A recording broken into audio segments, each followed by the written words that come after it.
question about superheating refrigerant in the suction line. And what does it mean about that refrigerant?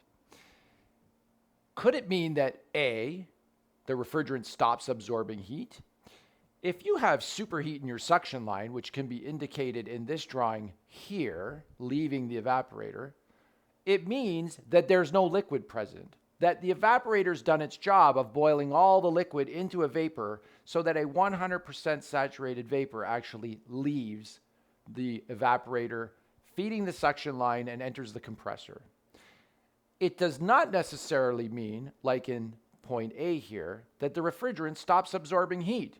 In fact, just because the refrigerant in this line is superheated, it only indicates that the temperature of the refrigerant has risen above its boiling point here in the evaporator.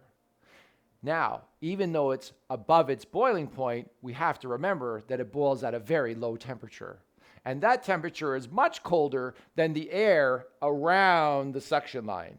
So therefore, the refrigerant, albeit superheated, is still going to absorb some heat in the suction line, even though it's deemed as superheated.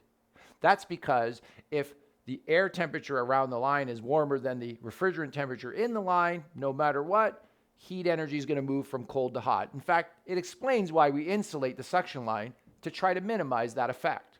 So A here is not true. Now what about B? Does superheating a refrigerant in a suction line mean that it must be pumped back to the evaporator? Well, the truth is refrigerant can only follow the pathways that are given to it. Once superheated refrigerant enters the suction line, it can only be sucked into the compressor. There is no way for it to be pumped back to the evaporator. So B is not true. C, does the chemical composition of the refrigerant change? In fact, superheating a gas has nothing to do with changing the molecular structure or chemical composition of that gas. It only changes its sensible temperature. So C is also not true, leaving us with D as the only possible true answer. Superheating the gas means that it does not follow a pressure temperature chart.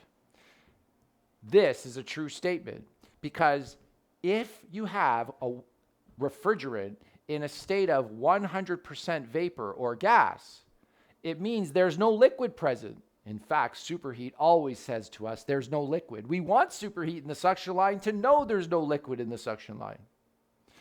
You can only have a pressure-temperature relationship when liquid and vapor coexist in the same container at the same moment, and that does not happen in the suction line. In other words, we don't have saturated conditions in the suction line, and without saturated conditions, you cannot have a pressure-temperature relationship for the refrigerant. So once again, your answer is D. The refrigerant, even though it's superheated, does not follow a pressure-temperature chart.